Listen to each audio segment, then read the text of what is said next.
With the US presidential election drawing closer, for many American voters, in particular military personnel and their families, the candidates' foreign policy agendas may weigh heavily on who they decide to vote for on the 6th of November.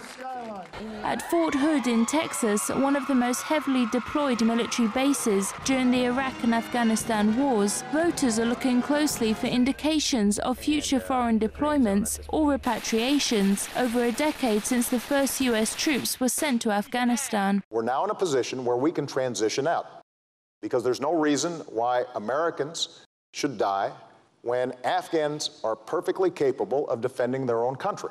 Well, we're going to be finished by 2014, and when I'm president, we'll make sure we bring our troops out by the end of 2014. In the end, Afghanistan really is the forgotten issue of the 2012 campaign, and I think in many ways that's a great tragedy that we aren't having a more robust national debate about this. Why is that? Well, to be quite frank, I think it's because there's an interest in both parties in not talking too much about really a decade of failed efforts in Afghanistan. With civil war waging in Syria and fears that the conflict may spill over into the rest of the region, the future of both presidential hopefuls may hinge on the likelihood of troops being deployed to settle the violence.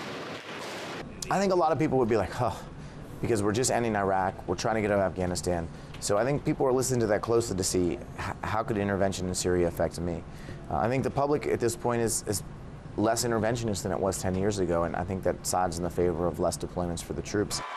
But despite much political grandstanding by both President Obama and Republican Romney, some are saying that the candidates actually differ very little on the important foreign policy issues that could prove crucial to the electoral outcome.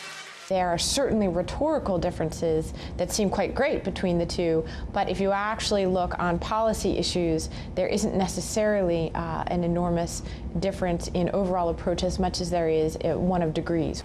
With tensions mounting over Iran's refusal to end its nuclear program and continued currency standoffs with China, events outside America's borders may have as much of an effect on the electoral result next week as those taking place inside the country.